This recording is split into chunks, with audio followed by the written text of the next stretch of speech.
Have you ever had someone from your past suddenly reappear as if drawn by an invisible force?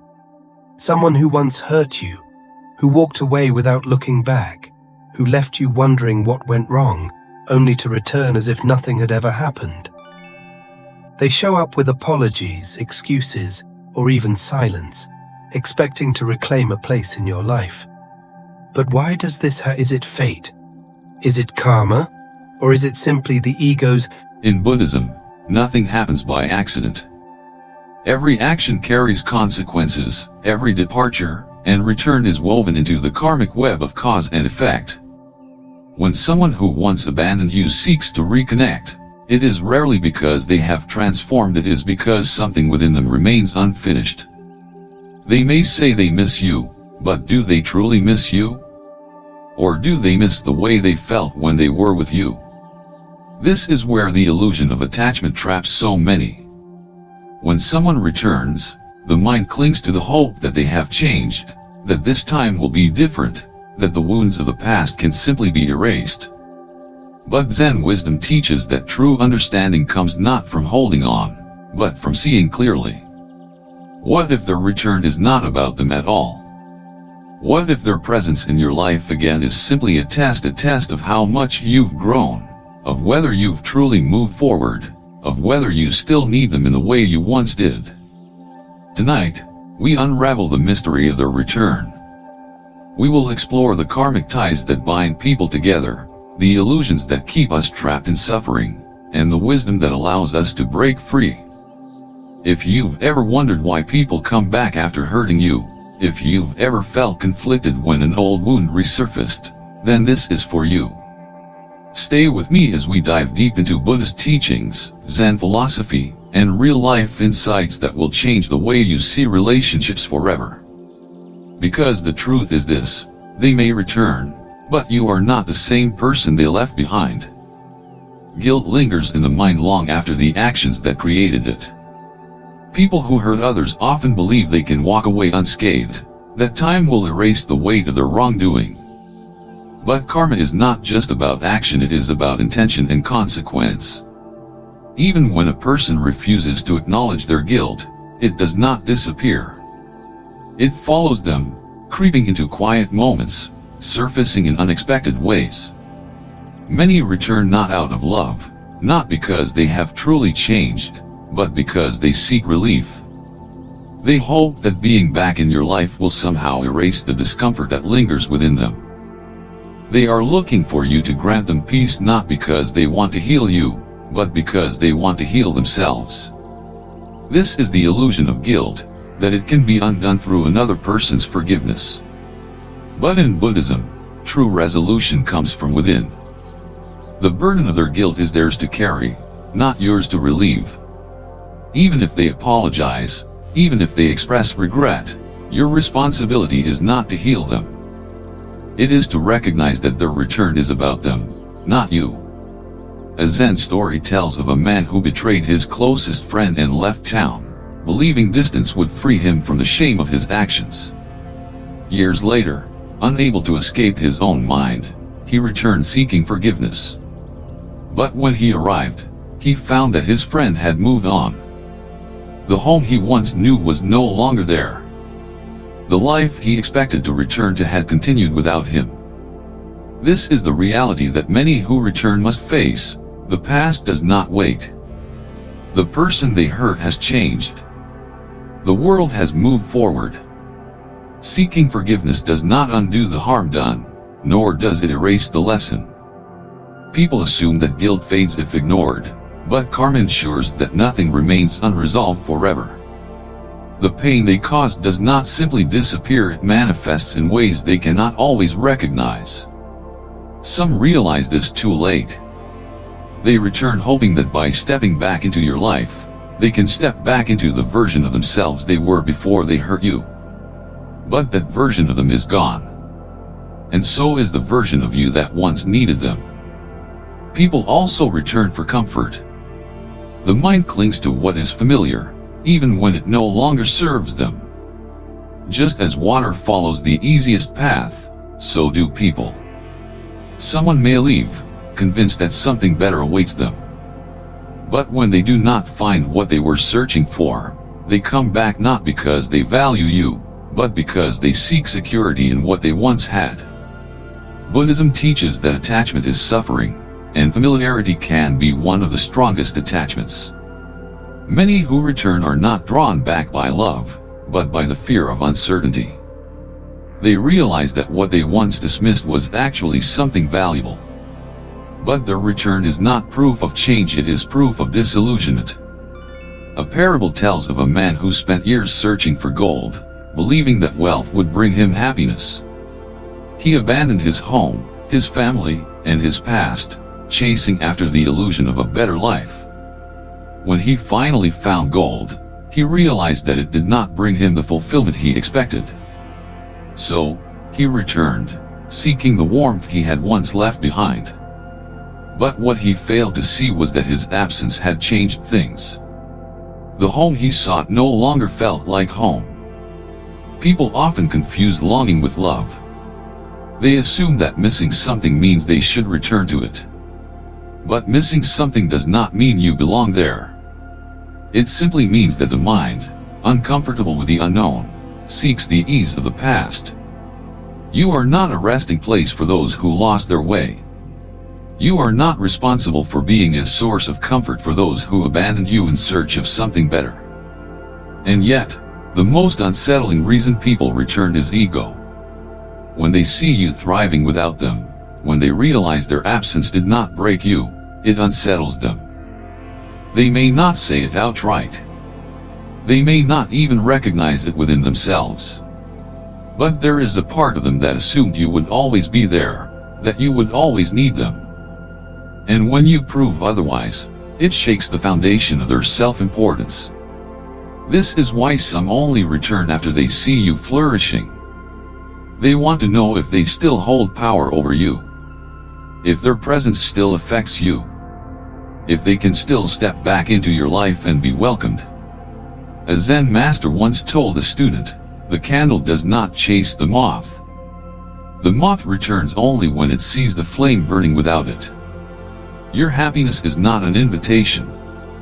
Your growth is not a signal for them to return. And their return is not proof of their love, it is proof of their ego's discomfort. Some believe that when a person comes back, it means they were always meant to be in your life. But not everyone who returns is meant to stay. And not everyone who stays is meant to be trusted. People who left because they assumed they were better than what they had, who now return because they realize you have grown without them, are not seeking connection. They are seeking reassurance that they still matter. A disciple once asked the Buddha, "Master, how do I know if someone returns because they truly care, or if they return because they cannot stand to see me?"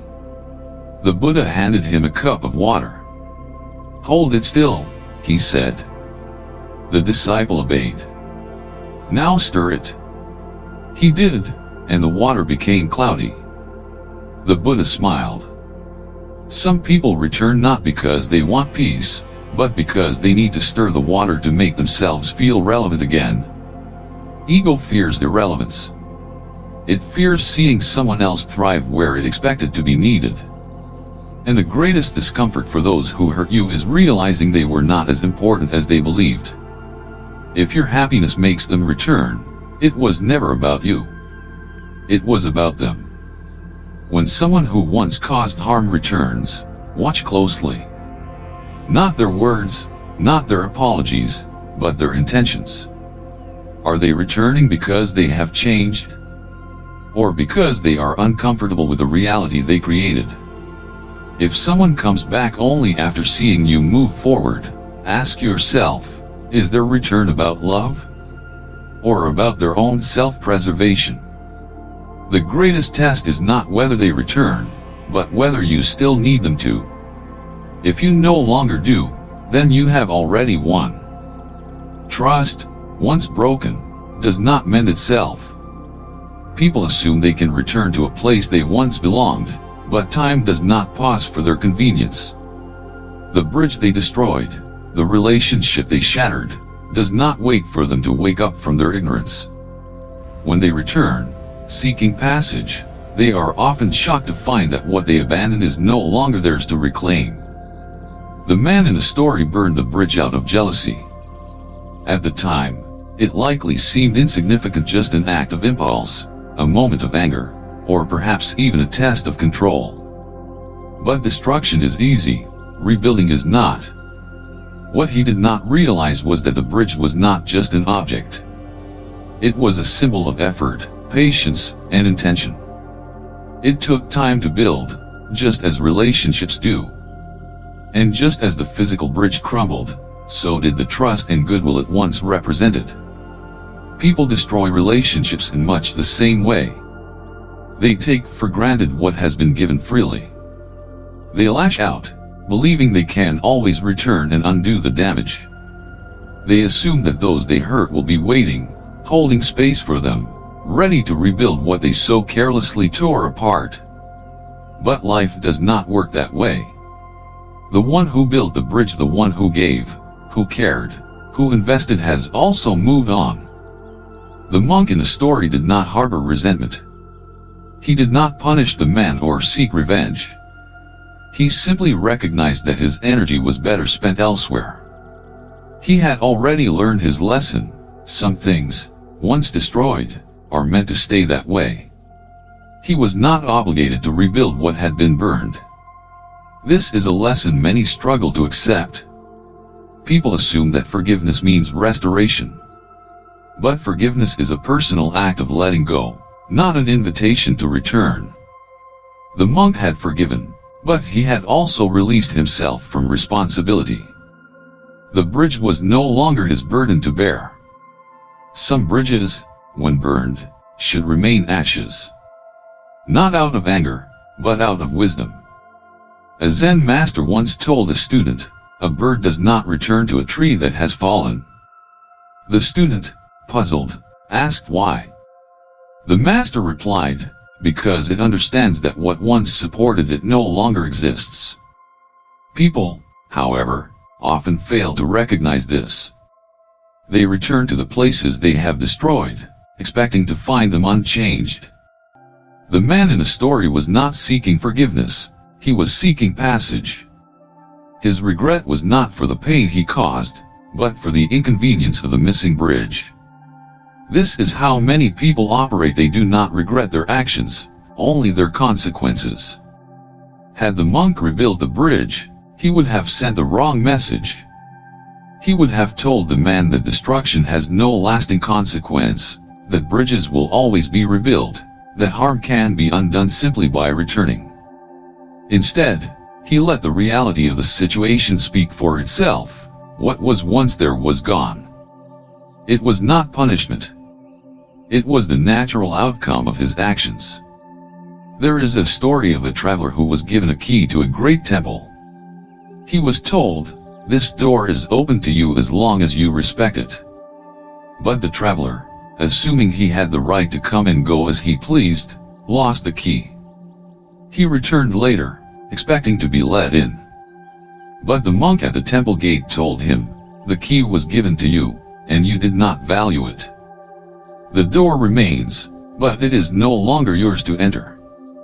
This is the truth people struggle with. They believe access is permanent. They assume that just because they were once welcome, they will always be welcome. They mistake forgiveness for permission and fail to realize that some doors, once closed, do not reopen. The monk understood this. He understood that the energy spent rebuilding for someone who had already proven careless would be wasted energy. He had grown. He had moved forward. And he had no need to look back. The man likely walked away in disbelief. He may have been angry, frustrated that the past had not remained frozen in time for him. He may have blamed the monk for being unforgiving. But it was never about forgiveness. It was about consequences. Some people return not because they have changed, but because they do not like the reality they created for themselves. They are uncomfortable with the loss, not because they value what was lost, but because they no longer have access to it. Had the bridge remained, the man would have crossed it without a second thought. he would have assumed that nothing had changed. Instead, he was forced to see the truth: the past does not wait. A student once asked a Zen teacher, "How do I know if I should rebuild a bridge?" The teacher replied, "Would you walk across it knowing it could collapse again?" That is the real question. If someone has already burned a bridge once, can you trust them not to do it again? Or would you forever walk with caution, fearing that they might destroy it again when it no longer suits them? Not every relationship is meant to be restored. Not every broken trust should be rebuilt. Sometimes, the greatest act of peace is to walk away and let the bridge remain unfinished. People return expecting things to be the same. But just as the river beneath the bridge keeps flowing, so does time. The bridge is gone. And so is the place it once led to. When someone returns after causing harm, the mind instinctively seeks resolution. It wants closure, validation, or justice. But wisdom teaches that not every return is meant to be welcomed, and not every person who seeks to re-enter your life deserves a place in it. The way you respond determines whether you break free from the past or remain trapped in a cycle that serves no purpose. Observe without reacting. Emotions are deceptive. The mind, conditioned by attachment and past experiences, often jumps to conclusions. Someone returns, and instinct pulls in opposite directions. Part of you may feel relief, another part may feel anger. But neither is a reliable guide. The only true measure of change is action. Words are easy. Promises mean nothing without evidence. Observe how they behave, not what they say. If they have truly changed, it will be apparent. There will be no need for explanations, no need for grand gestures. A person who has grown does not need to announce it, they live it. In Buddhism, there is a parable about a man who stole from a village. He left and returned years later, speaking of transformation, of enlightenment. Some villagers believed him. Others were wary. The wise elder said, "A tree does not declare its fruit, it simply bears it." Those who are truly different do not need to insist on it. Their presence speaks for itself. People who return often do so not because they have changed, but because they want relief from guilt, from loneliness, from the discomfort of watching you move on. Your role is not to assume, not to react, but to observe. Do not seek validation or revenge. The desire to prove something to yourself, to them, to others is a trap. Many believe that if someone returns, it means they were missed, that they mattered. But seeking validation from the very person who once disregarded you is like looking to a flame for warmth after it has already burned you. Equally dangerous is the desire for revenge. The thought of making them regret their actions, of showing them how much better off you are without them, may seem satisfying. But true power is in indifference. The need for validation or revenge means you are still bound to them, still tethered by emotion. Detachment is freedom. A Zen master once told a story of a man who carried a stone in his pocket. He hated the stone, cursed it daily, and yet, he refused to let it go. One day, he asked the master, "How do I rid myself of this burden?" The master replied, "Why do you carry it? Revenge and validation are stones in your pocket. You do not need them to walk forward. Let them go. Choose peace over nostalgia. Memories deceive. They romanticize the past, filter out the pain, highlight the moments of joy. When someone returns, nostalgia whispers, "Remember the good times. Maybe it wasn't as bad as you thought." But if it was good, they would not have left, or harmed you, or disregarded what you meant to them. Nostalgia is the mind's way of clinging to a past that no longer exists. The person who returns is not the person you once knew. The moment they left, the connection changed. The Buddha once told a student, You cannot step into the same river twice. The river moves, and so do you. The past is not a place you can return to, it is a lesson, not a destination. Do not reopen wounds because nostalgia convinces you that they have healed. Some doors remain closed not out of cruelty, but out of wisdom. Let go with wisdom, not bitterness. Forgiveness is often misunderstood. Many believe it means welcoming someone back, offering them another chance, pretending the past never happened. But true forgiveness is not about the other person, it is about your own peace. To forgive does not mean to allow harm again. It means to release the burden of resentment. Holding on to anger only binds you to what hurt you. But letting go does not mean welcoming back. A Buddhist tale speaks of a monk who carried a heavy jar. It was filled with oil, and he believed he must protect it at all costs. One day, his teacher asked, "Why do you carry what can be set down?" The monk realized he was not obligated to hold on to what no longer served him. Letting go with wisdom means understanding that some people are part of your past, not your future. You can wish them well from a distance. You can appreciate the lessons they brought without inviting them to repeat the same mistakes in your life. When someone returns, it is a test not of them, but of you. Have you truly grown? Have you learned from what happened?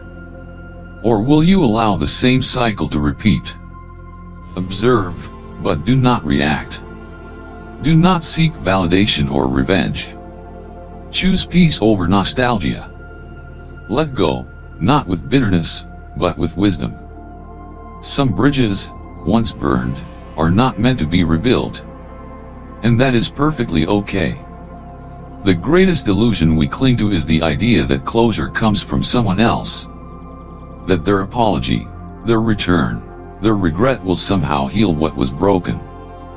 But the truth is, healing was never about them. It was always about you. You were not waiting for them to come back. You were waiting to reach a place where their absence no longer mattered.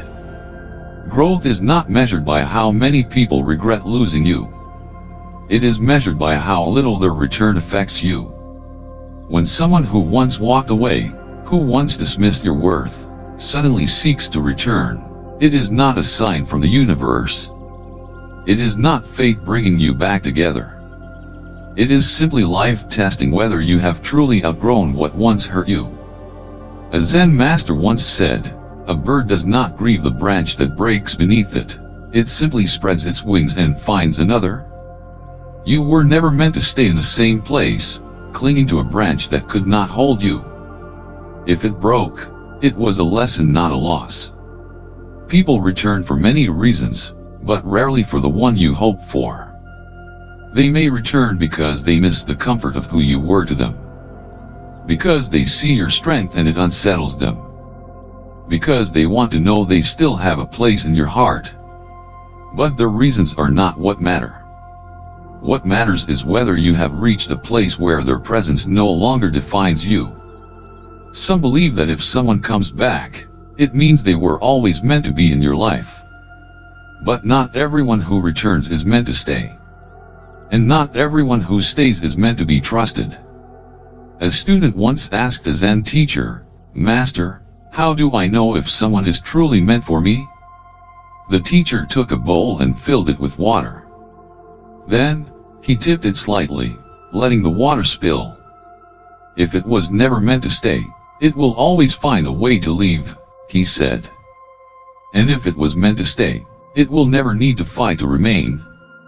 This is the truth of relationships. Those who must be convinced, who must be chased, who only return when they see you thriving were never truly yours. They were simply passing through. A tree does not chase the leaves that fall from its branches. It lets them go, knowing that new growth will come. In the same way, you do not need to hold on to those who walked away.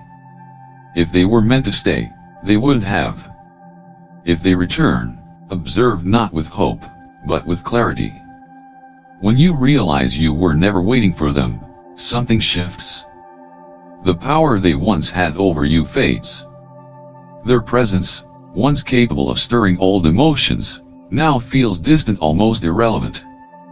You see them not as the person you once longed for, but as a reflection of who you used to be.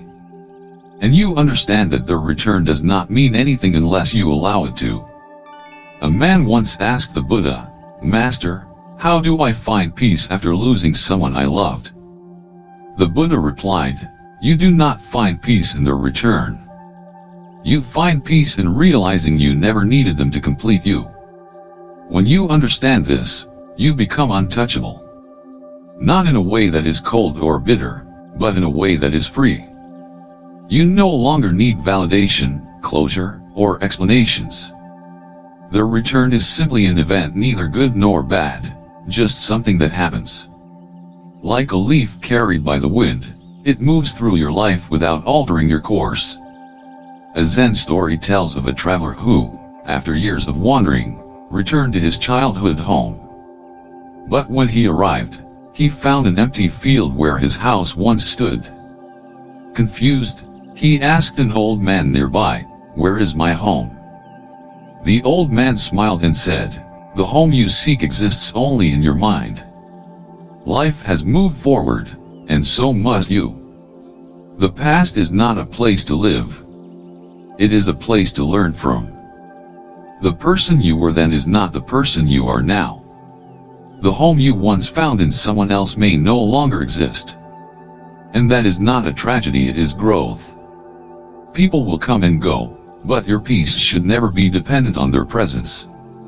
If they return, let them. But let them return to someone who no longer needs them to be whole. Because the greatest truth is this: you were never waiting for them. You were waiting to become strong enough to let go. Now that we have uncovered the truth behind why people return after hurting you, the real question is, what will you do when they do? Will you repeat the same cycle, believing their words over their actions? Will you allow nostalgia to distort the reality of who they were? Or will you embrace the clarity that comes with detachment, understanding that not everyone who returns is meant to stay? Buddhist wisdom teaches that suffering arises from attachment, the need to control outcomes, to seek validation, to hold on to what has already passed. But true freedom is found in letting go. When you no longer need them to return, when their presence no longer dictates your worth, when you can see them without expectation or resentment, that is when you are truly free. Imagine a river. Water flows, carrying leaves, twigs, and debris along its current. Some things drift past and disappear. Others circle back, caught in the tide, returning to where they once were. But the river does not hold on to anything. It does not cling to what passes through. It simply flows. Be like the river. Let them return, if they must. Observe, but do not react. Not everyone who comes back deserves a place in your life. Some are simply reminders of how far you have come. You were never waiting for them. You were waiting to become strong enough to not need them anymore. If this teaching resonated with you, if it helped you see relationships in a new light, I invite you to join our community here on Buddhism Light.